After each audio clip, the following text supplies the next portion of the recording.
किसी का दर्द मिल सके तो लेता, किसी के वास्ते हो तेरे दिल में प्यार, जीना इसी का नाम है,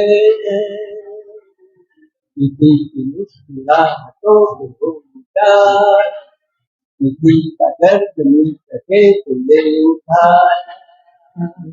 किसी के वास्ते हो तेरे दिल में प्यार, जीना इसी का नाम है।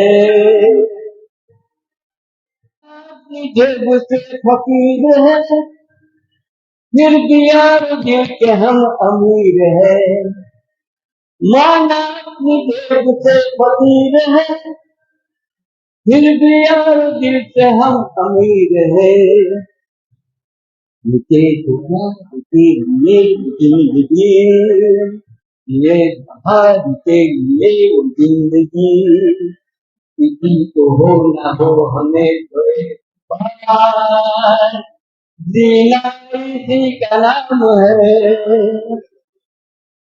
આદર્શ સ્કૂલ ધોરાજી દ્વારા ધોરણ 11 અને 12ના વિદ્યાર્થીઓ માટે આયોજિત મળવા જેવા માણસ કાર્યક્રમમાં ઉપસ્થિત આદરણીય મહેમાનશ્રી, શિક્ષક મિત્રો અને મારા પ્યારા વિદ્યાર્થી મિત્રોનું હાર્દિક સ્વાગત છે।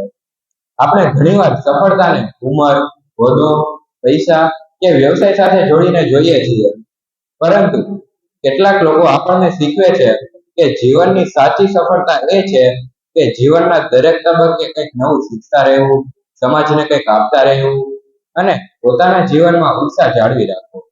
આજે આપણી વચ્ચે એવી જ એક પ્રેરણાદાયી વ્યક્તિ ઉપસ્થિત છે। આપણા આજના મળવા જેવા માણસ છે શ્રી રમેશભાઈ ટાડોભાઈ રોકડ। મારા વિશે કહું તો એક મને શાયરી જેવી તેવી યાદ આવે છે।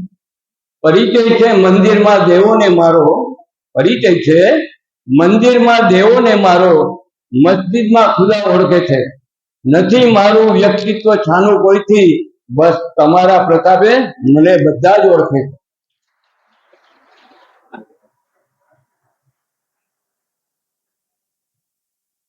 સરે 1972 થી 1987 સુધી ભારતીય વાયુસેનામાં 15 વર્ષ સુધી સેરિગન્ટ તરીકે દેશની સેવા કરી છે। દેશ સેવા પૂર્ણ કર્યા બાદ પણ તેમને જીવનને વિરામ આપ્યો નથી।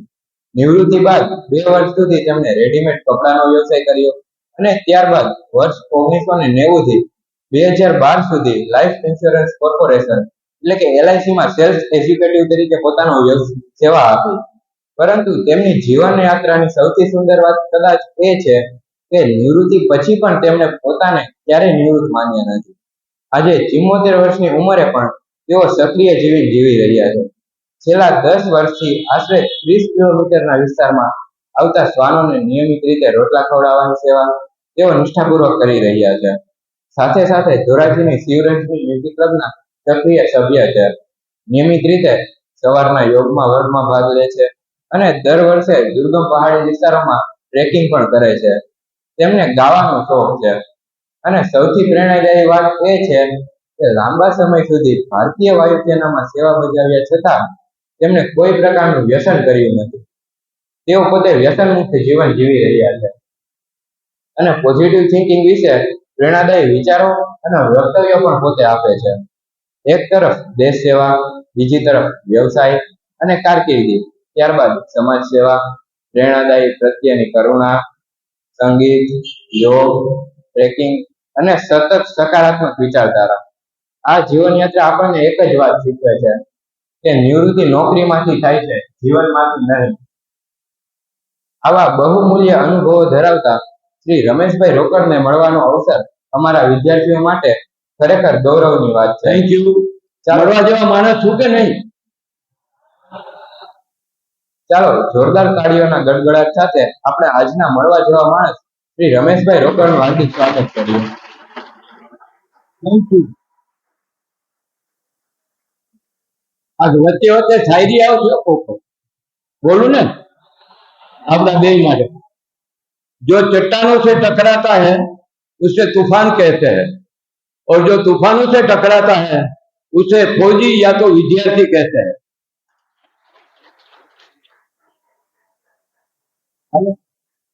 सर, आदर्श स्कूल परिवार तरफ से आपનું હાર્દિક સ્વાગત છે। Thank you. હવે પોડકાસ્ટની શરૂઆતમાં મારો પહેલો ક્વેશ્ચન એ છે કે બાળપણમાં આપનું સ્વપ્ન શું હતું? શું ક્યારે વિચાર્યું હતું કે જીવનમાં ભારતીય વાયુસેનામાં સેવા કરવાની તક મળશે? એકચ્યુઅલી બાળપણ મારું તોફાની ને મસ્તીમાં, તમારી જેમ તમે કદાચ નહીં કરતા, મને એવું લાગે હવે મોબાઈલમાં છો. પણ હું એકદમ તોફાની બાળક હતો, બહુ હોશિયાર નહોતો. રખડવાનો બહુ શોખ, નદીઓમાં નાહવાનો બહુ શોખ, ઘરે કીધા વગર ક્યાંય ભાગી જવાનો બહુ શોખ, આવું બધું હતું. અને ત્યારે એવું નહોતું વિચાર્યું કે ફૌજમાં જાય કે આવું પછી, પણ આમ જંગલ પ્રત્યેનો અને ફોરેસ્ટમાં નોકરી કરવાનો એવો શોખ પહેલેથી હતો. પણ ત્યારબાદ 8મા કે 9માં હું આવ્યો ત્યારે 1962ના યુદ્ધ પછી એક ગીત, બે ત્રણ ગીતો બહુ ફેમસ થઈ ગયા હતા, ફેમિલિયર. ને એ ગીતોએ મને બહુ જ મારા માઇન્ડ પર બહુ અસર કરેલી. એ બે ગીતો હતા, એક હતું હકીકત પિક્ચરનું, તમને કદાચ એ બહુ જૂનું પિક્ચર, કર ચલે હમ ફિદા જાનો સંત સાથી. એ હું જ્યારે પણ સાંભળતો ત્યારે મારા રૂવાડા વળતી. અને બીજું હતું એ મેરે વતન કે લોગો. આ બંને ગીતો એ મારી પર બહુ અસર કરી. અને ત્યારે મને એવું થયું કે મારે કંઈક દેશ માટે કરવું જ છૂટવું જોઈએ. અને પછી હું એવું વિચારવા માંડ્યો કે ફૌજમાં જવું છે. આમ તો ફૌજ માટે એવું હતું, ગામડાનો જીવ એટલે શહેર પ્રત્યે થોડી લાગણી કરી, શહેર જોવાની ઈચ્છા થાય, શહેરમાં શું છે એવું બધું ખરું. એટલે એવું વિચાર્યું કે જો ફૌજમાં જાય તો બહાર જવાનું મળશે, અમુક સિટી જોવા મળશે, બોર્ડર જોવા મળશે, આઉટ ઓફ ગુજરાત જવાનું મળશે. એટલે આમ એ ઈચ્છા પછી ધીમે ધીમે પનપતી ગઈ અને પછી આ રીતે બાળપણ મારું વીત્યું. વાયુસેનામાં જોડાયા, વચ્ચે તમારે કંઈ પૂછવું હોય તો યુ કેન આસ્ક. હા, કે મનાય છે only this two fellow will speak, એવું નથી ને કાંઈ? ઓકે. વાયુસેનામાં જોડાયા ત્યારે તમારી ઉંમર કેટલી હતી અને પ્રથમ દિવસનો અનુભવ કેવો રહ્યો? યાર 20 વર્ષની મારી ત્યારે ઉંમર હતી એક્ઝેક્ટલી. અને પહેલા હું ઓગસ્ટમાં રિટર્ન ટેસ્ટ અને ઇન્ટરવ્યુ માટે બોમ્બે ગયો હતો. ત્યાં રિટર્ન ટેસ્ટમાં પાસ થઈ ગયા પછી ટેમ્પરરી મને અનફિટ કરવામાં આવ્યો. શા માટે? કારણ કે મારા દાંત પહેલેથી જ ખરાબ થઈ ગયા. એટલે એમાં એક ફિલઅપ કરવાનું હતું, એટલે 7 days મને અનફિટ કર્યો. પછી ફિલઅપ કર્યા પછી ફિટ કરી દીધું.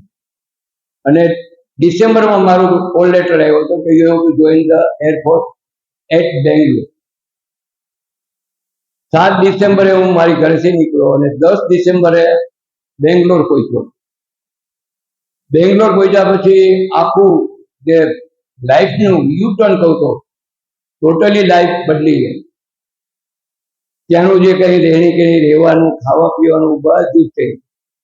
પહેલા દિવસે અમે લગભગ સાંજે 6 વાગે ત્યાં બેંગ્લોર, અમારા જલાહલી વેસ્ટ એરફોર્સ સ્ટેશન છે, ત્યાં ટ્રેનિંગ સેન્ટર, ત્યાં પહોંચ્યા. એટલે સાંજે તો જમવાનું મેસમાં ગયા તો એ મેસનું જમવાનું જોયું હતું. પહેલા તો એવું થયું કે આમાં કેમ જીવ થયું. એટલે આમ એવરેજ હતું જેને કંઈ જમવાનું. ઘરે કારણ કે ખૂબ દૂધ, દહીં ને છાશ ને એવું બધું, રોટલા ને એવું જ ખાતું હતું. અહીંયા તો રોટલી લિમિટેડ, ભાત જેટલા ખાવા એટલા, બધી મુશ્કેલીઓ બી થતી હતી. જેમ તેમ કરીને સાંજે જમી લીધું. પછી સાંજે અમને ફોલ આઉટ કર્યા બધાને. પેલા અમે 17 જણા હતા, 15 જણા હતા બોમ્બેથી, એટલે મરાઠી હતા મહારાષ્ટ્રના, અમે 2 જ ગુજરાતીઓ હતા. 1972માં ગુજરાતીઓ ડિફેન્સમાં બહુ જ ઓછા જ હતા. એટલે એક સરદારજી અમારા ઇન્સ્ટ્રક્ટર હતા, એમને બધાને ના પૂછવા માંડ્યા, લાઈનમાં બધાને ઉભા રાખી, you are from which place, આ તે બધું. એટલે અમે 2 ગુજરાતી છેલ્લે ઉભા. પેલા બધા મરાઠીનો વારો આવી ગયો. પછી મારી પેલા એક અમદાવાદનો હતો ભાઈ, એનો વારો એને બોલ્યો. પછી હું છેલ્લે બોલ્યો મારો, તો કે આપ લોગ ગુજરાતી હો ના, ફौज में नहीं रुको, भाग जाओ. यहाँ गुजराती रुकते ही नहीं. तो हमने तभी ठान ली ये जो बोल रहे हैं सरदार जी उसको गलत साबित करना, और वहीं से डट गए। ये था हमारा फर्स्ट एक्टिव। 15 વર્ષ સુધી સેરિગન્ટ તરીકે ફરજ બજાવતી વખતે સૌથી યાદગાર ઘટના કઈ રહી હતી? આમ તો ફોજમાં ઘણા બધા યાદગાર પ્રસંગો હોય છે, પણ તમને લાગુ પડે એવો એક પ્રસંગ કહું। મારી ટ્રાન્સફર નાગપુરથી સિમલા થઈ। સિમલા એટલે થોડુંક બાજુમાં એક કસોલી કરીને છે અમારું એરફોર્સ સ્ટેશન। એ કસોલીમાં ત્યાંથી નીચે જાવ ને તો કાલકા આવે, બાય રોડ જાવ તો 32 કિલોમીટર થાય, પરંતુ પહાડ નીચે ઉતરી જાવ તો ખાલી 10 કિલોમીટર। અમે ત્યારે લિવિંગ ઇનમાં રહેતા। લિવિંગ ઇન એટલે કે ફેમિલી વગર રહેતા હોય, હજુ લગ્ન એ નહોતા છે અત્યારે। મેસની અંદર જમવાનું ને રૂમમાં રહેવાનું। એમાં અમે 3 ફ્રેન્ડ થઈ ગયેલા। એક જોધાસિંહ રાવત કરીને હતા, એ ભાઈ ઉત્તરાખંડના હતા, એક મરાઠી હતો મારી જોડે, અને હું, અમે ત્રણેય મિત્ર ખાસ। અને આ રખડું જ હતા। રવિવાર આવે એટલે ત્યાં આજુબાજુની નદીઓ, ત્યાંથી બાજુમાં જ એક નદી નીકળતી, ત્યાં રખડવા વહી જતા, નાહવા વહી જતા। તો જે એકવાર એક પ્લાન બનાવ્યો કે હાલો ને આપણે પિક્ચરનો શોખ પહેલેથી, એટલે પહાડ નીચે ઉતરી અને ત્યાં સીધું કાલકા સિટી આવે। એટલે કાલકાથી 10-15 કિલોમીટર ચંદીગઢ। જાણો છો ને ચંદીગઢ શું છે? Anybody else? ચંદીગઢ ને જાણતા નથી શું છે? હે, રાજધાની શેની છે? ક્યાં સ્ટેટની? હરિયાણા ને પંજાબ। યાર આવું જનરલ નોલેજ નહીં જાણો તો ક્યાં અમારી જેમ પહોંચી નહીં શકો। ઓકે, ત્યાંથી કાલકાથી ચંદીગઢ પિક્ચર જોવા ગયા। 12 થી 3 નો શો। 3 વાગે પિક્ચર પૂરું થયું। પહાડોનો કોઈ જાતનો અનુભવ નહીં, ટ્રેકિંગનો કોઈ જાતનો અનુભવ નહીં। ત્રણે નીકળી પડ્યા પહાડ ચડવામાં। અમારો વાયરલેસ સેન્ટર હતું, એ સિગ્નલ યુનિટ એરફોર્સનું, ત્યાં પહોંચવાનું। ક્લાઇમ્બિંગ ચાલુ કર્યું, થોડું ચડ્યા તો અંધારું થઈ ગયું। જલ્દી 5:30-6 થાય તો અંધારું થઈ જાય। કઈ વાંધો નહીં, ચાલો ધીમે જ જાય। તો અંધારામાં ચાલતા રસ્તો ભૂલી ગયા। સીડી જતી, ત્યાં કોઈ રસ્તો નતો। રસ્તો ભૂલી ગયા, આમથી આમ ફાફા મારી કે મેળ જ ના પડે। તો અમારી જોડે જે ઉત્તરાખંડ નો તો એ તો ફિટ હતો, મરાઠીઓ તો રડવા માંડ્યો કે ક્યાં જાય, આમાં શું કરતી જાય, શું ક્યાં છે, ઝાડ ઉપર ચડી જાય, રાખ્યા પીડા રહે, બીજું શું કામ। છતાંય પછી હિંમત ના રહ્યા અને શોધવાનું ચાલુ રાખ્યું। ઉપર ગયા તો એક નાનું એવું ફાનસ ક્યાંય દૂર દૂર એવું દેખાતું હતું। એટલે અમને કાંથાનું કિરણ જાગ્યું કે વાહ કંઈક છે, ત્યાં પહોંચ્યા। ત્યાં પહોંચવાની ટ્રાય કરી। ત્યાં પહોંચ્યા એ પહેલા તો કૂતરા અમારી પર આવી ગયું, વાહ મેટા કીધું, આ પાણા વાળી ગઈ, પાણા લઈ લીધું, આને મારું નહીં તો આ તો આપણે ક્યાં। ત્યાંથી કોઈ ભાઈ સાંભળી ગયો અવાજ, ત્યાં કૂતરા કઈ ભય છે એટલે કોઈ આવ્યું એવું લાગે। એ ભાઈ ત્યાંથી અમારી પાસે આવ્યા, કૂતરાઓને દૂર કર્યા। પછી અમને પૂછ્યું કે કहाँ जाना है?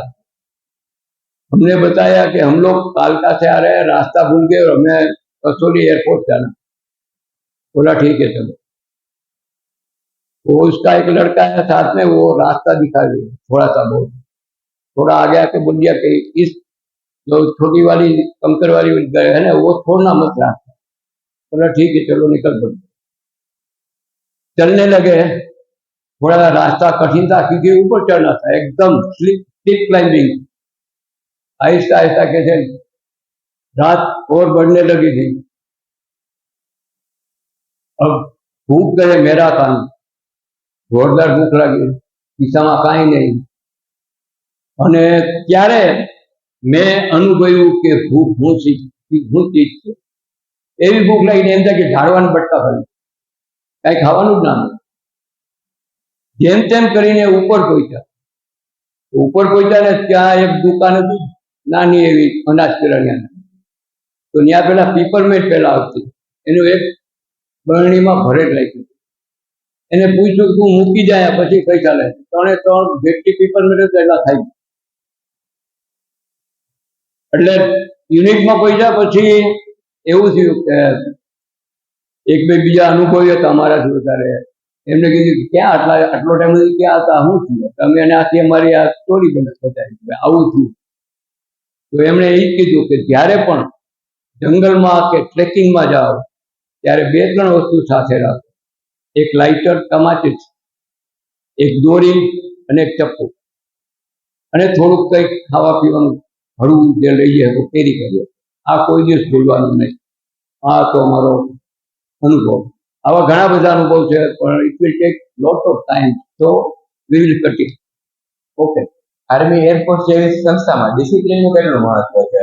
હા, ડિસિપ્લિન ડિફેન્સ પર્સન માટે ડિસિપ્લિન એ પહેલી જ જરૂરિયાત છે. ડગલે ને પગલે શિસ્ત હંમેશા છે. તમારા ટાઈમ મેનેજમેન્ટ, પીટી, પરેડ, 7:30 તમારે પહોંચી જવાનું પરેડમાં, એટલે પહોંચવાનું જ. અહીંયા તમે 5 મિનિટ મોડા આવો પ્રાર્થનામાં તો ચાલે કે નહીં? ચાલે એટલે ચાલતું. અમે ત્યાં 5 મિનિટ મોડા પહોંચીને કોઈ ગણ તો અમને છે ને 303 બંદૂક જે હોય ને લાંબી મોટી જૂની, આમ ઉપાડીને 4 રાઉન્ડ મારવા, પનિશમેન્ટ આપતા. 5 મિનિટ મોડા હતા. શિસ્ત બહુ જરૂરી. તમારાથી ખાલી નંબર 1 આગળ હોય ને સિનિયર, અમે રિક્રુટમેન્ટ સાથે જે મારી બાજુમાં જ મારી આગળ ગુજરાતી હોય તો મારે એને એ જે કંઈ કે નહીં માનવું પડે. એવરી શિસ્ત બહુ જરૂરી. વાયુસેનામાં રહીને આપને દેશ અને દેશપ્રેમ વિશે શું શીખવા મળ્યું? દેશ અને દેશપ્રેમ, અનેકતામાં એકતા. અમે બધા જ એક મોટો રૂમ, ત્યાં જ્યારે ટ્રેનિંગ સેન્ટર હોય ત્યારે એક રૂમની અંદર 10 જણા રહેતા હોય, અને બિલેટ કે અમારા શબ્દોમાં, અને મેસમાં જમવાનું હોય. 10-10માં કોઈ એક જ ટાઈપનો ના હોય, બધા અલગ અલગ ભેગા કરીને રાખે. અને ત્યારે હજુ તો એટલો બધો ઇંગ્લિશનો મહાવરો નહોતો, માંડ કંઈક સમજી હતું. ક્લાસીસમાં જતા તો બધું લેક્ચર બધું ઇંગ્લિશમાં જ હોય, પણ આપણે તો હજુ ગુજરાતી ને એટલે બહુ ઇંગ્લિશ નહીં ફાવતા. તો પાછળ બેઠા હોય ને બધા જે તામિલ ને સાઉથ ઇન્ડિયન હોય એ બધા પાછા હોય, એ જે હામ કરે તો આપણે હા કે ના, તો ના. એટલે શરૂઆત આ હતી. અને બેંગાલી હોય, મદ્રાસી, બધા જ સરખા છે. મેચની અંદર સાથે જમવાનું. પછી નોન વેજ હોય કે વેજ, શરૂઆતમાં થોડુંક હિચકિચાટ લાગે કે યાર આમ કેમ ખાય, કારણ કે આ તો આપણે લેખડી જોઈએ તો આપણે એમ થાય કે, પરંતુ આ બધું સાથે રહીને બધું બહુ સાથે કામ કરવાનું. અને ખાસ કરીને તામિલ, એ લોકો હિન્દી બોલે જ નહીં, તમારે એની જોડે ઇંગ્લિશમાં જ બોલવું પડે જેવું આવડે. રૂમમાં અમારે એવું થતું, એટલે અમારા ઇન્સ્ટ્રક્ટર નો કહેતા કે તમારે છે ને ઇંગ્લિશ બોલવું તો વાંધો નહીં, ભલે એમાં ભૂતકાળ કે ભવિષ્યકાળ જે આવે આમે વાળો સમજી જાવ છો. એટલે આ રીતે ઇંગ્લિશ સ્ટાર્ટિંગમાં બોલતા. એટલે આપણે બાબા હિન્દી હૈ બોલતા હે, વૈસા હૈ, એવું હાલતું. આજના કોઈ વિદ્યાર્થી એક હજુ યાદ આવ્યું, દેશપ્રેમ. એક વખત મારા મિત્ર મરાઠી હતા, એમ મહારાષ્ટ્રના ઘણા બધા 15 હતા, એટલે એમાં મિત્રતા થઈ ગઈ. એક મિત્રના મેરેજમાં સાંગલી મારે જવાનું હતું, મહારાષ્ટ્ર ગામ. તો આપણે તો અહીંયા શરૂઆત શાનાથી થાય? લગ્નમાં જમવા જાય તો પેલું કાઉન્ટરમાં શું હોય? પેલી ફોજી બોલો યાર, ફોજીની આમે કરો છો બોલો. હું હોય શરૂઆતમાં મીઠાઈ, એમ જો ને યાર, મોહનથાળ હોય, લાડવા હોય. હવે ત્યાં તો પંગતમાં બેઠા હતા, તો પેલા છે ને ભાત આવી, પછી વાંચ દાળ આવી, એ આપણે ગુજરાતી. આ કીધું હા આમાં ક્યાં મીઠાઈ કાં ના આવે કીધું. કે અમારે પેલા દાળ ભાત ખાઈ લેવું પછી છેલ્લે મીઠાઈ. એટલે આવા બધા અનુભવ થતા હોય. જો કોઈ વિદ્યાર્થી તમને એમ કહે કે હું ભારતીય સેનામાં જોડાવા માંગુ છું, તો આપ તેને શું સલાહ આપશો? પહેલા તો મેન્ટલી અને ફિઝિકલી ફિટ હોવું ખૂબ જ જરૂરી છે. બરાબર, આમાંથી કોઈ સવારમાં કસરત કરો છો? Anybody else? હાથ તો ઊંચા કરો, ખબર પડે કેટલા કસરત. બસ એક જ વેરી સેડ. તો આમાં ક્યાંથી આપણું દેશનું ભવિષ્ય ઉજળું નથી લાગતું. તમે કોઈ એરફોર્સ કે આર્મી કે નેવીમાં જાઓ એવું મને નથી. આ બધા જે કઈ ક્રિકેટરો, મહાન ક્રિકેટરો થાય છે, આ બધા સારા સારા પ્લેયર, ત્રીજી ચોથી ભણતા હોય ત્યાંથી જ બેટ પકડી લીધું. તો આપણે આપણું શરીર સારું રાખવું તો થોડુંક તો કઈક સવારમાં આવી ઉઠતા કેટલા વાગે છે? બધા કેટલા વાગે ઉઠે? રવિવારે 9 વાગે. એટલે શરીર એટલી વસ્તુ થાય. જો કસરત થી તમારું શરીર નહીં હોય તો તમે ફૌજમાં તો નહીં જઈએ. ફિઝિકલી ફિટનેસ બહુ જરૂરી. અને જો ફૌજમાં જાઓ તો પૈસા કે સેલેરી એ કમાવાનું સાધન ત્યાં નથી. પેલો દેશ છે. ભલે આપણે આપણા ફેમિલી માટે આજે બધું કરીએ, પણ ત્યાં પેલું આપણી જરૂરિયાત છે દેશ. કમાવાનું સાધન સમજીને નથી જવાનું. ત્યાં આપણે દેશ માટે કંઈક કરી છૂટવાની, મરી પડવાની તમન્ના સાથે તો ખોદી દઉં. જોકે હું તો અનલકી રહ્યો છું બહુ. 1972 to 1987 I am very unlucky. Being A soldier, એક પણ વોર મારા ભાગમાં આવ્યો, એક પણ યુદ્ધ મેં જોયું નહીં. એ મારી કમનસીબ. 1987માં વાયુસેનામાંથી નિવૃત્તિ બાદ 2 વર્ષ રેડીમેડ કપડાનો વ્યવસાય કરવાનો વિચાર કેવી રીતે આવ્યો? 1987માં જ્યારે ડિસેમ્બરમાં હું રિટાયર થવાનો હતો ને, એટલે અમને 6 મહિના માટે રિલીઝ ટ્રેનિંગ આપે આ લોકો દિલ્હીમાં હતું મારું છેલ્લું પોસ્ટિંગ, રેસકોર્સ. ઇન્દિરા ગાંધીનું ઘર હતું ને એની બાજુ ત્યાં.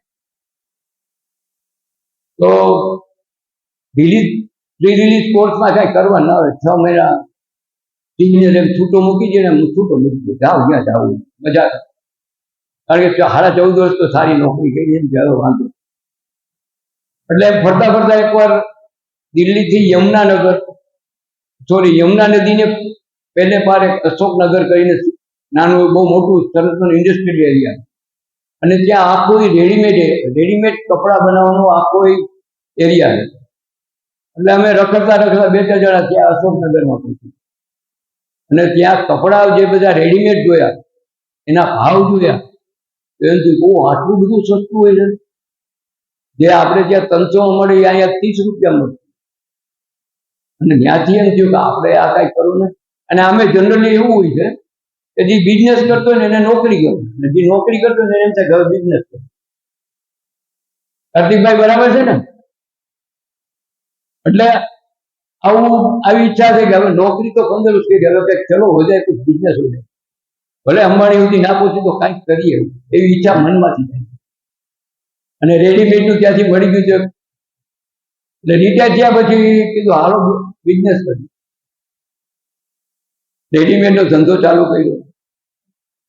ફૌજી માણસ એટલે કાંઈ બહુ નફા લેવાનું બહુ ના વિચાર, થોડુંક મળી જાય તો સંતોષ થઈ જાય. આટલા બધા પૈસા મળે,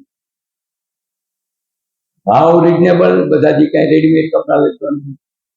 પરંતુ એક વીકનેસ પોઈન્ટ એ હતો, ગામમાં બધા જાણે એટલે કે લખી લેજે ને, રમેશ લખી લેજે. લખવામાં બધું જેટલી મૂડી હતી ને સાફ થવાનું. તો એ વિચાર આવ્યો કે હવે આ રેડીમેડ ધંધો બંધ કરો. ત્યારબાદ 1990માં LIC સાથે જોડાવાનો નિર્ણય કેમ લીધો? બસ આ જ દિવસ બિઝનેસ કરતા કરતા એવું લાગ્યું કે આ પૈસા જે આપણી મૂડી છે એ ઉધારીમાં વહી જાય. અને ત્યારે હું ભાયાદર નહોતો, મારું નેટિવ ભાયાદર. સવારમાં ડેઈલી 5 વાગે ત્યાં એક ડોક્ટેશ્વર મહાદેવનું મંદિર છે, ત્યાંથી 3 કિલોમીટર થાય. ત્યાં જતો અને એક બીજા 2-3 કોલેજ પૂરું કરેલા એવા વિદ્યાર્થીઓ ત્યાં આવતા મારી જોડે. એ બધા એપ્લિકેશન એપ્લાય કરતા બધી હરેક એપ્રોચ માટે જે કંઈ આવતી અરજીઓ એમાં. તો મને કે રમેશભાઈ તમે આ LICમાં આવ્યું હું પણ તમે કરો ને. તો એ કાંઈ આવો વિચાર્યું કીધું હાલ ને યાર આ ધંધો તો છે પણ હવે કંઈક નવું. મારી એપ્લિકેશન એણે કરી દીધી ગાંધીનગર ડિવિઝનમાં LICમાં માટે આસિસ્ટન્ટ ક્લાર્કમાં એપ્લિકેશન કરી. રિટર્ન ટેસ્ટ આવ્યો, રિટર્ન ટેસ્ટ પાસ થઈ ગયા. ઇન્ટરવ્યુ માટે બોલાવ્યા. ઇન્ટરવ્યુમાં ગયો તો એ લોકોએ ખાલી મારું જે બાયોડાટા જોયું તો એ કે તમને અમારે શું પૂછ્યું કે એરફોર્સમાં તમે અનુભવ લઈ શકો. તો ત્યાં બધું પૂરું થઈ ગયું. આઈ વોઝ સિલેક્ટેડ ને મારું પેલું પોસ્ટિંગ હતું કડી LIC એ જે આસિસ્ટન્ટ. ત્યાં ગયો તો પેલા કદાચ કોઈ એવા ડિફેન્સ વાળા ગયા છે LICમાં કડી બ્રાન્ચમાં કાંઈ જે અમારા ઓફિસર હતા એને એવો અનુભવ હોય છે. એમણે જોયું આ તો ફોજી છે ને આને એ કે કાંઈ આ કામ નહીં કરે કાંઈ આપણને નડશે બાદ છે આપણી આવી.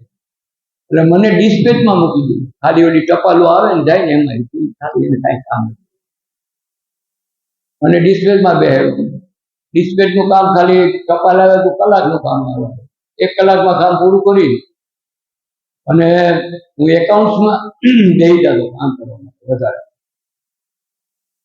પછી 2-3 મહિના થયા ને તો ખુદ મારા ડબલ એવો તૈયાર રાવલ સાહેબ એને રિયલાઇઝ થયું કે આ તો યાર બંધો કામનો છે અને ક્યાં ખોટી જગ્યાએ.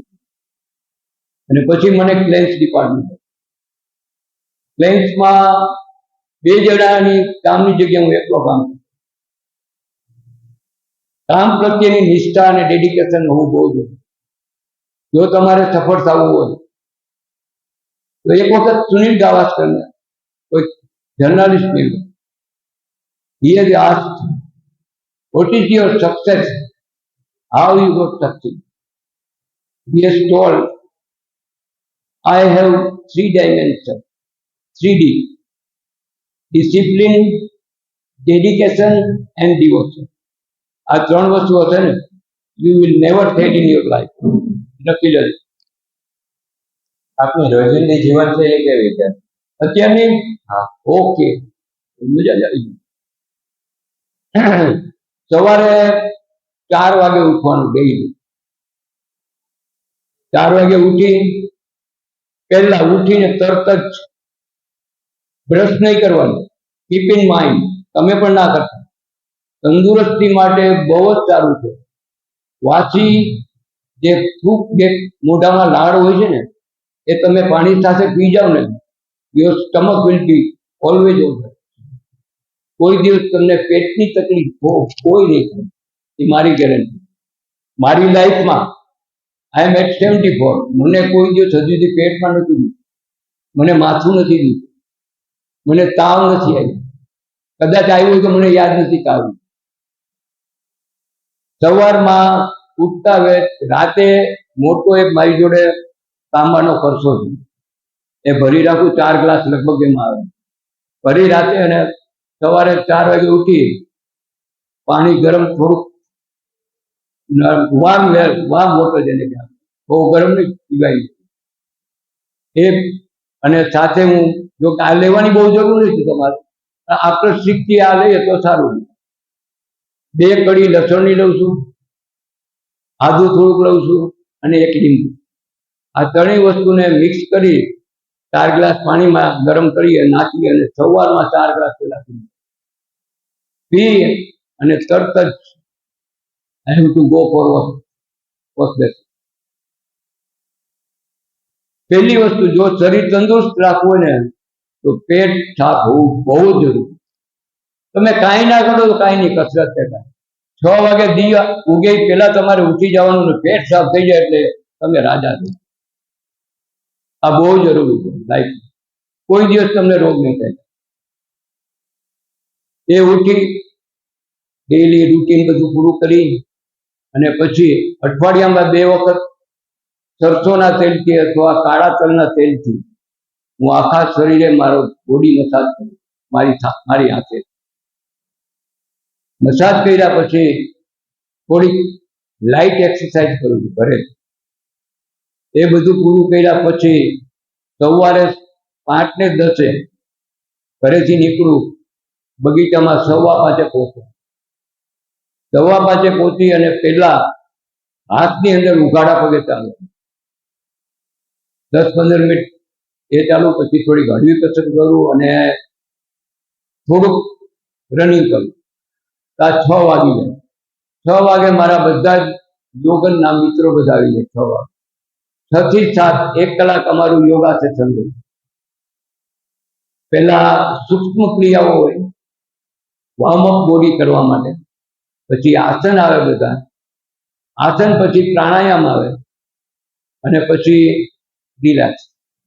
આ daily routine most of miss નથી કરતો, સિવાય કે ક્યારેક મારો સંગીતનો કાર્યક્રમ હોય ને રાતે 2 વાગે સુધી જાગ્યો તો ક્યારેક એવું બને, નહીં તો મારો ડેઈલી રૂટીન છે સવારે પહોંચી જાય. એ પૂરું કર્યા પછી ધ બેસ્ટ, તમને પણ કહું છું, one of the best time મિત્રો સાથે થોડો ક્વોલિટી સમય ગાળો. અમે સવારે ગાળીએ છીએ, તમે કદાચ સાંજે મેળવો તો સાંજે મિત્રો સાથે બેસીને ગપ્પા સપ્પા મારજો, પણ બહુ વહેલું નહીં, અને એનો આનંદ લેજો. અમે શાળા સાથે મારું એક્સરસાઇઝ બધું પૂરું કરી અને બહાર, તમને કદાચ સવારે તમારી કોઈ બસ નીકળતી તમે ઘણી વાર ત્યાં ગાતા હો. શરમાવાનું કે બીજાનું વિચારે એવું નહીં વિચાર, તમને જે આનંદ આવે ને એ કરો. આપણને આનંદ મળવો. ક્યાંક ક્યારેક ગીતો ગાય, ક્યારેક બેસીએ, અને એ પૂરું કરીને પછી અમે 3-4 જણાથી ડેઈલી 1 ટ્રોફો પીવાનો. નારિયેળ શરીર માટે બહુ જ સારું છે. ટ્રોફો બીજું ચાન્સ મળે તો પીતા રહેજો. ત્યારે એ પૂરું કર્યા પછી ઘરે જઈ નાવાનું, નાહી ધોઈ રામજી મંદિરે દર્શન કરવા જવાનું. આવી અને સવારમાં નાસ્તામાં શું લેશો તમે? ભાખરી ને ચા. મેં મારી લાઈફમાં ચા નથી પીધો. ચા, પાન, બીડી, સિગરેટ, તમાકુ never taste in my life. મને ખબર નથી ચા શું છે, કેવો ટેસ્ટ. સવારમાં ગાયનું દૂધ 1/2 લીટર ગરમ કરી સાથે ખજૂર લેવાનું. અમારું આખા વર્ષનું ડેઈલી મારું બ્રેકફાસ્ટ. પછી હળવા ફૂલ થઈ ગયા, નાસ્તો કરી લીધો બધું. ક્યારેક ક્યાંય બહાર જવું હોય તો જાઓ, નહીં તો ઘણી વાર 9 વાગે પાછો સૂઈ જાય ઈચ્છા થાય. અને 12:30 પાછું જમવા લંચ લઈ લે. લંચની અંદર જે કંઈ તમે શાક રોટલી લઈ લો. પછી પાછું 1 વાગે સૂઈ જાઓ. એકચ્યુઅલી બપોરે હુવાની આયુર્વેદિક ના પાડે, પણ હવે સવારે 4 વાગે ઉઠાવવાનું, રાતે 10 વાગે સુતા, એટલે એમ થાય કે કલાક 2 કલાક. સાંજે ઉઠી 5 વાગે ફરીને જનતા બાગ અને આપણો બગીચો, ત્યાં વોકિંગ કરવાનું, મિત્રો સાથે ગપ્પા મારવાના. આવી સાંજે નાહી અને પછી જમી લેવાનું. હળવો ખોરાક લેવાનો. રાતનો ખોરાક હંમેશા હળવો હોવો જોઈએ. ખીચડી, દૂધ, રોટલો, that is the best. Heavy નહીં લેવાનું ક્યારેય. અને ખાસ કરીને મેં કહ્યું તો છે, પણ હું તમને આપું છું ખબર કે રાતે ગાંઠિયા ના ખાતા. આપણે બહુ ગાંઠિયાની ટેવ. 2 વાગે કોઈ ઉઠાણ તો ગાય ને હાલ છે ગાંઠિયા.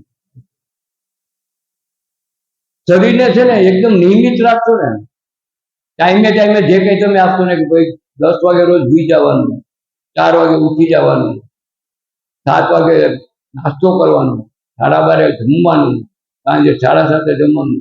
શરીર તમારું છે ને ટેવાઈ જશે એકદમ. તંદુરસ્તી માટે ટાઈમ મેનેજમેન્ટ શરીર માટે બહુ જ જરૂરી. ધોરાજીની શિવરજની મ્યુઝિક ક્લબ સાથે આપ કેવી રીતે જોડાયા? સંગીતનો મને પહેલેથી જ બહુ શોખ હતો. નાના અમે 7મું 8મું ભણતા ને ત્યારે જ બહુ ગીતો સાંભળતા. ત્યારે એ જમાનામાં ટ્રાન્ઝિસ્ટર રેડિયો હતા નાના, અને ઘરે રાખતા તો ક્યારેક સાંભળતા, અને સંગીતથી એવું બધું આનંદ આવતો, અને રાતે હુતાવતા હુઈ જતા. ટ્રાન્ઝિસ્ટર ચાલુ હોય, મધર આવીને પછી સવારે ક્યાંક ટ્રાન્ઝિસ્ટર ચાલુ તો હુઈ ગયું. સંગીતનો આ આનંદ હતો. અને અમે લખતા પણ, ડાયરીઓ રાખતા ગીતોની. ફિલ્મો પણ બહુ જતા. ત્યારે મનોરંજનનું સાધન બીજું કાંઈ હતું ત્યારે.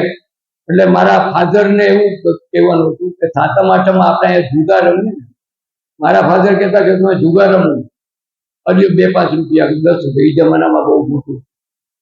એ કે ઉપલેટા જાય ધોરાજી જઈને ફિલ્મ જોઈને આવતા. અમે પિક્ચર જોવા આવતા. અને ત્યારથી સંગીતનો શોખ બહુ. પછી અહીંયા 2007માં હું અહીંયા LICમાં આવ્યું તો 1999માં અહીંયા આવી ગયો હતો ધોરાજી મારી પોસ્ટ. ત્યારે અહીંયા રાજુભાઈ ઉપાધ્યાય બહુ સારા એવા સંગીતના કલા, સારા એવા છે ગાની સંગીત. તો અમે બધા ક્યારેક મળતા, ને પછી એવો વિચાર આવ્યો કે આપણે અહીં સંગીતની બેઠકો કરીએ. રાતે બેસતા, જૂના ગીતો બધા ગાય સાંભળીએ. રાતના 10 થી સવારના 4 વાગ્યા સુધી આવું આ બધું સંગીત સાંભળતા મજા લેતા. પછી લગભગ 2013 સુધી ચાલી ગયા સંગીત ગુજરાત. પછી રાજુભાઈ કંઈક અને સ્ટેટ લેવલમાં કંઈક મ્યુઝિક ડાયરેક્ટર થોડુંક પિક્ચરોમાં ક્યાંક આપ્યું સંગીત, એટલે એમનું થોડુંક બીજી થઈ ગયા, ને આ બધું છૂટી ગયું. અમે એમાં જે ઓડિયન્સ અમારા જે હતા સંચાર મિત્રો કે લોકલભાઈ કંઈક આવું આપણે કરો ને, હાલો ને કંઈક રાજકોટમાં ને હેમુગઢીઓમાં મ્યુઝિક પાર્ટીઓ, ઓર્કેસ્ટ્રા પાર્ટીઓ અમે ગાતા ત્યારે આવું આપણે કંઈક કરો. પણ એને અમલમાં મૂકતા પાછા તો રસ્તે. પછી એકવાર ગોસ્વામિયા સાહેબ, ડોક્ટર ગોસ્વામિયા સાહેબ, સુરેશભાઈ લાઠીગરા અને હું, અમે ત્રણેય રાજકોટના જેટલા ડોક્ટરો છે ને એનો સંગીતનો કાર્યક્રમ. એ લોકો આપણે આશ્ચર્ય થાય કે ડોક્ટરોને સંગીતનો આવો શોખ. કારણ કે આ બધા BSc ના સાયન્સ વાળા થોડા ઓછો શોખ હોય એવું. તો એ લોકો બહુ જ સરસ મજાના ગીતો ત્યાં હેમુગઢી હોલમાં ગાતા. ત્રણેય ગયા હતા, અને સાંભળ્યું. પછી પાછા કારમાં આવતા ત્યારે વિચાર આવતા આપણે આવું કંઈક કરો ને અહીંયા ધોરાજીમાં. એ વિચારને 3-4 મહિના વહી ગયા. પણ પછી ગોસ્વામિયા સાહેબ અને સુરેશભાઈ મારી પાસે કે કાંઈક તો કરવું. એટલે પેલા એવો વિચાર મૂકો કે આપણે થોડાક પેલા કોણ સંગીતના શોખીન છે એને ભેગા કરી, થોડાક નામ ભેગા કર્યા. જોયું તો એમની પાસે વિચાર હતું કે બધાએ પોઝિટિવલી હકારમાં માથું ધોડાયું. અને ત્યાંથી અમારી શિવરંજની મ્યુઝિકલ ગ્રુપ 2 વર્ષ પહેલા એમનો જન્મ થયો. અને 60 મેમ્બર છીએ અમે એમાં. 60માં 20 થી 25 ગાયક કલાકારો. એટલે ગાયક કલાકારો નથી, પણ નિજાનંદ માટે અમને મજા આવે. અમે બધા બાથરૂમમાં ગાતા હતા. બાથરૂમથી એક બેને પગ કાઢી લીધો. તમને બધાને સંભળાવી, સહન કરો છો તમે, એ બદલ બધા ખાસ કરીને કાર્તિકભાઈને થેન્ક યુ. એટલે આ રીતે આ એક શિવરંજની મ્યુઝિકલ ગ્રુપનો જન્મ છે. અને 2 વર્ષ ત્યાં બહુ સફળતાથી, અને અમને ખરેખર બહુ આનંદ આવે.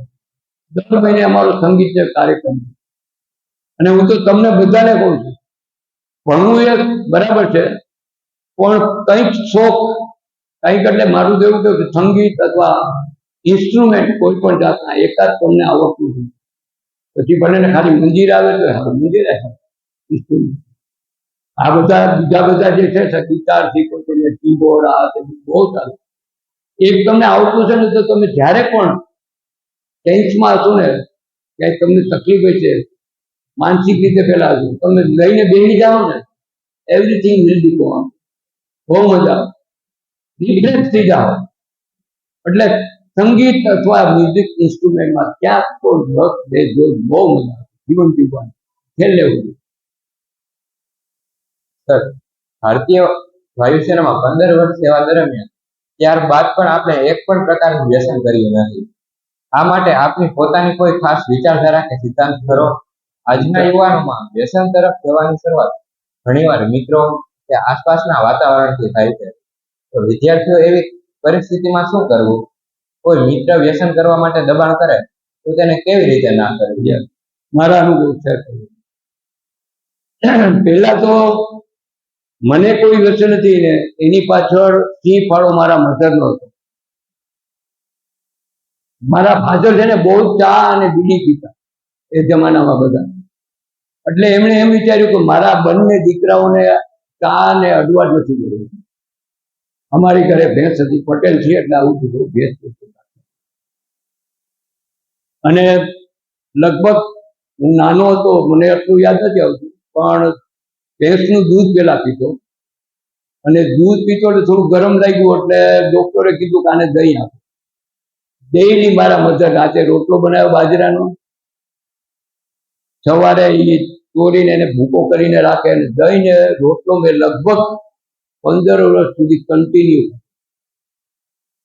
જ્યારે પણ ભેંસ વહુકી જાય ખબર ને, ભેંસ વહુકી જાય નથી ખબર, વહુકી જાય ને ત્યારે અમને ગોળ, ઘી અને રોટલાનું મિક્સ કરીને એનો લાડવો કરીને, અને એ મારા મધરનો પ્રતાપ છે કે હજી હું અહીંયા આઈ એમ એ વેરી સ્ટ્રોંગ પર્સન એટ 74. આ મારા મધરનો એમાં સિંહ ફાળો હતો, મને મજબૂત બનાવવાના, વ્યસનથી દૂર રાખવાનો. પછી એક કિસ્સો એવો જ થયો, એરફોર્સમાં ગયો અને રજામાં પાછો આવ્યો ને ત્યારે મારા મધર મારી પાસે બેહીને, એટલે બધા એવું કહેતા કે એરફોર્સમાં જાય એટલે બધું મટન થાય, ઓલું થાય, આવું કરે. મારા મધર મારી પાસે બેઠા અને મને આમ રમેશ એવું કંઈક મટન એવું કર, મેં આમ કંઠી પકડીને કીધું ના માં,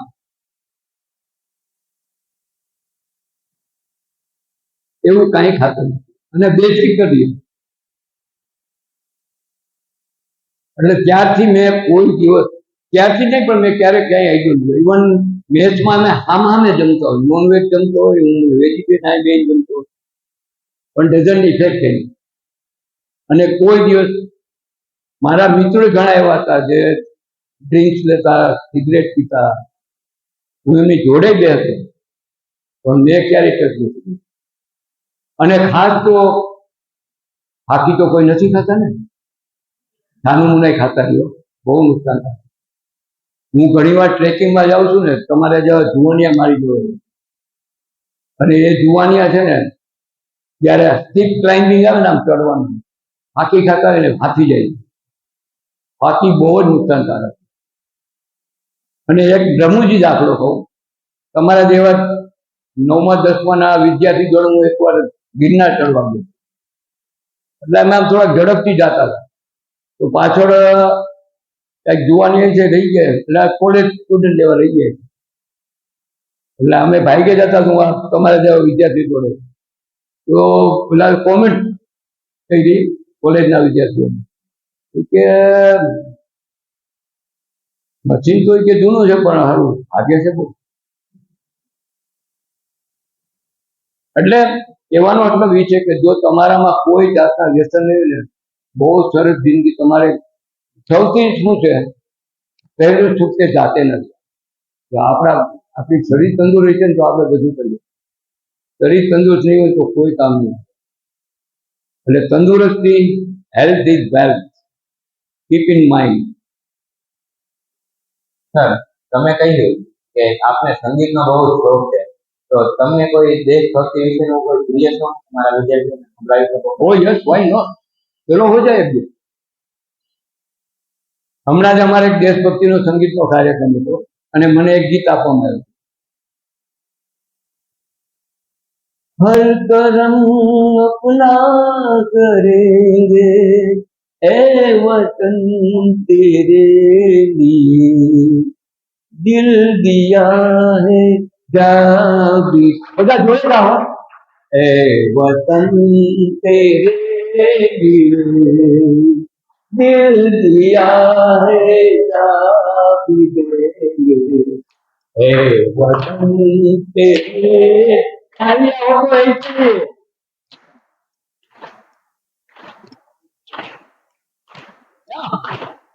છે ને તાલી પર એક જાતનો યોગ છે, તાલી પાડવાથી આપણા બધા લોકો દૂર થાય છે, અને તો બધી કરી તો મને નાચવાનું મન થઈ જાય બહુ તાલી પાડવાનું.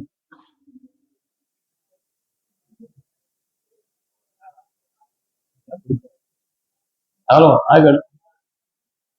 આજના મળવા જેવા માણસ કાર્યક્રમ ખરેખર માત્ર એક મુલાકાત ન હતો, પરંતુ એક સંપૂર્ણ જીવન યાત્રાને નજીકથી સમજવાનો અવસર હતો.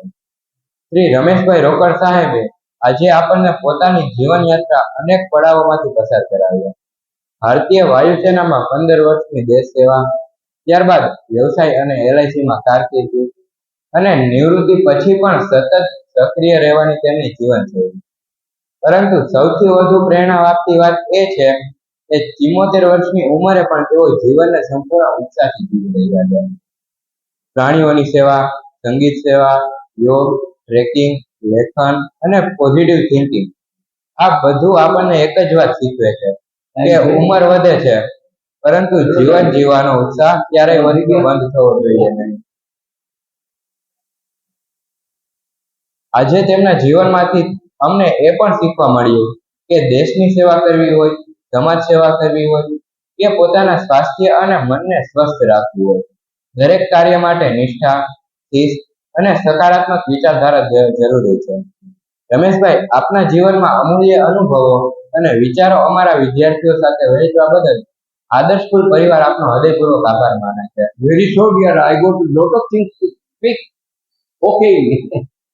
અંતમાં આપના જીવનના અનુરૂપ એક વાક્ય સાથે નોકરીમાંથી નિવૃત્તિ લઈ શકાય, પરંતુ સેવા, શીખવાની ઈચ્છા અને જીવન જીવવાની ઉર્જામાંથી ક્યારેય નિવૃત્ત થવું નહીં. આપનું જીવન અમારા વિદ્યાર્થીઓ માટે સતત પ્રેરણાનું સ્ત્રોત બની રહે એવી હાર્દિક શુભકામનાઓ. Thank you. મને યાદ આવે છે, ડગુમગુ જેના મન હોય એને રસ્તો જડતો નથી, અડગ મનના મુસાફિરને હિમાલય પણ નડતો નથી. જો આપણે ટોપ પર પહોંચવું છે તો આપણને કોઈ રોકી શકે એમ નથી. એમાં એક દાખલો લો, એક કામિરીતા શેરપા, જેમણે 32 વખત એવરેસ્ટ સર કર્યું. એટલે આપણે ગિરનારે નથી ચડ્યા. આમાં ગિરનાર કેટલા ચડ્યા? હાથ ઊંચો કરો તો આ બાજુ સારું. અને દત્તાત્રેય સુધી કેટલા ગયા? હું લગભગ 27 times I have been climbed Girnar.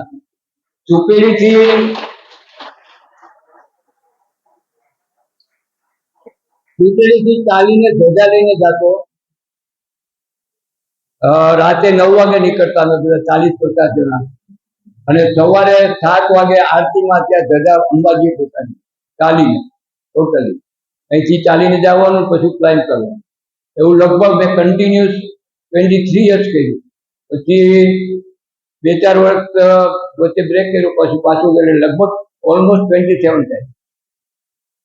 હાલવું, walking કરવું, ટ્રેકિંગ કરવું એ મને બહુ જ ગમે. હજુ પણ 4 વર્ષ પહેલા ધોરાજીથી ચાલીને નાથદ્વારા ગયો. 650 kilometre I have walked 19 days. 6 વખત અમરનાથ, 3 વખત કેદારનાથ, 1 વખત ગૌમુખ ટ્રેકિંગ કર્યા છે બધા.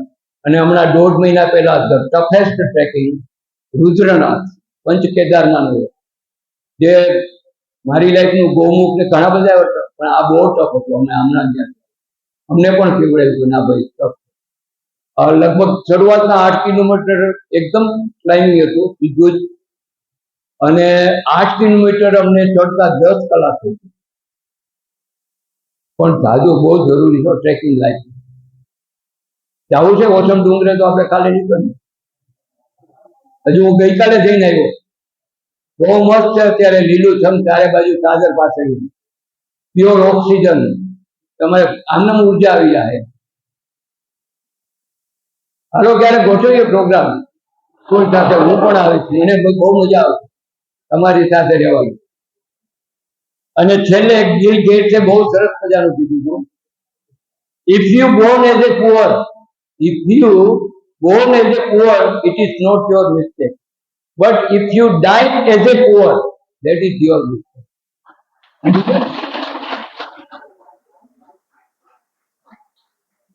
અને છેલ્લે માં સરસ્વતીની કૃપા બધા ઉપર બની રહે. તમારી જે કંઈ ઈચ્છાઓ છે ફળીભૂત થાય. અને છેલ્લે કાર્તિકભાઈ અને ટ્રસ્ટીઓ બધાનો અને સ્ટાફ અને આ બંને વિદ્યાર્થીઓ જે મને મારી બાયોગ્રાફી લખી તો હું મારી જિંદગીમાં નહીં હતું, પણ મને બોલવાનો અહીંયા જે ચાન્સ આપ્યો એ બદલ આપ સર્વેનો ખૂબ ખૂબ આભાર.